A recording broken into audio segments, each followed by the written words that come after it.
All right. Workout number 2.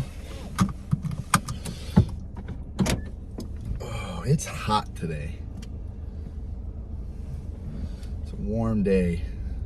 It's a bummer. It was getting cold for a little bit. I was liking it.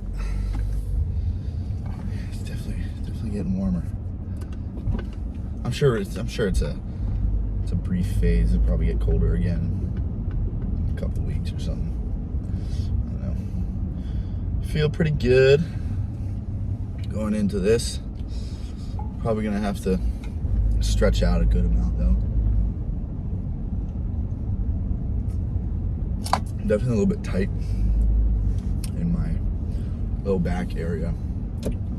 Usually when I'm tight down there, I kind of have to roll out like my mid back, kind of these muscles up in here. Oh yeah, I can already feel it.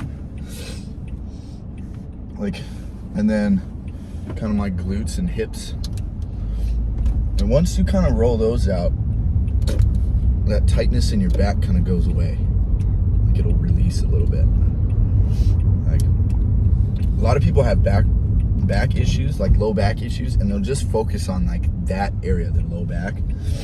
You got to focus on the surrounding areas, because if you're having issues in one specific place, usually it's not that specific place that's the issue. Like that, if the muscles around that area are weak or are stressed, then that's why with like your knee, that's why they do with rehab on your knee. A lot of people, they do a lot of quad extensions, leg presses, tibial raises, and calf raises, because you want to strengthen that area around it, that supporting area around your ligaments or your joints, stuff like that. Because yeah, the more support it has, the stronger it's going to be, the more healthy it's going to be. So that's why when your back is kind of tight, look at the surrounding area. Like loosen up your glutes, loosen up your hips, loosen up your upper back and your mid back. See how you feel. I bet you it feels pretty darn good afterwards. It's the same thing if your hips are hurting. If your hips are hurting, loosen up your hamstrings, loosen up your quads, loosen up your low back. Like it's not most of the time, it's not that specific area that you have to work on. Like for me, I get tight on the inside, like my MCL area of my knee. I get tight right there, and I can feel it sometimes, like kind of pinch. And so what I do is I roll out the inside of my quad, and as almost every time when I'm feeling tight in that area, I go to roll out my quad is super fucking tight. And I go to roll out my calves are super tight. I go to roll out my foot is tight. Like, it's just that surrounding area, and the tighter it is, the more pressure it's putting on your ligaments, right? So that's how I roll out.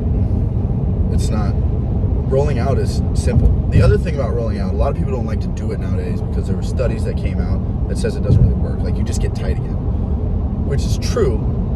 But when you roll out, yeah, you shouldn't be rolling out and then not doing anything. The benefits of rolling out come when you roll out and then you move, right? Because then you're stretching. Like if I roll out my quads, my hips, my knees, or not my knees, my hamstrings, my IT band, my calves, my feet, right? I'm loosening all that area up. Then I'm going to squat. Then I'm going to put stuff overhead, and that's stretching, right? So if I'm already kind of loose, the stretching is going to be a lot easier. It's going to be a lot easier to get into different positions that you need to get to, right? So that's why I roll out, and that's why you should be rolling out. If you're, I'm not a big advocate for rolling out a chest air push day. Like that's not required. But if you're doing a leg day and you are already prone to like knee pain, low back pain, roll out before you do your leg day. Stretch out. Like I guarantee you that fixes so much of the pain. Like, everyone just likes to wrap up and put a belt on. And, I use a belt too, and I use wraps too, but I'm already pretty loose. And I don't use my wraps so tight to the point where I can't even move my feet, or I'm turning red. You don't need to be using your wraps that way. That's just masking. That's just putting a Band-Aid on a problem. And that's, honestly, it's going to weaken your joints more. It's going to weaken your ligaments. So, yeah, just on your leg days, focus more on, getting stretched out, getting rolled out nice and loose. You're going to move so much better, and you're going to be less sore from a leg day if you are doing your mobility and stretching and rolling out. So then you won't be wrecked from leg day for 5 days straight. That's all I got. I'm just gonna get in there, do some snatches. I don't know how heavy I'm gonna go. Probably not too heavy. We got no feet, so.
All right, that was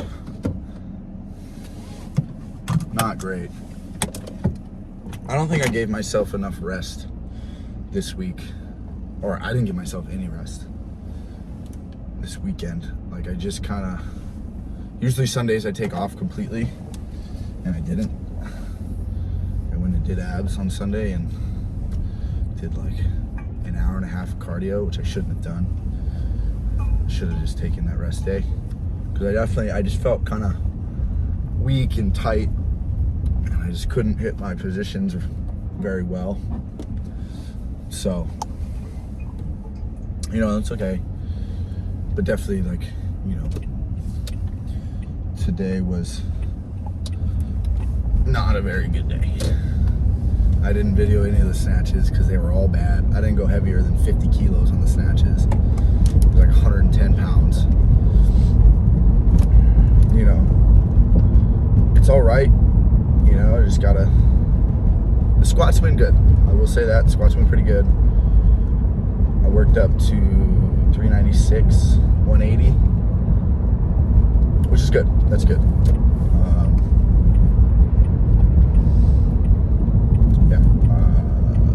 I just have to be better at being okay to take a rest day. It's hard to take a rest day, and I have to be more, be okay, we're resting today, you're not doing anything. I'm sure it'll be, usually I'm fine with it. It's just, yesterday I don't know, I felt cooped up.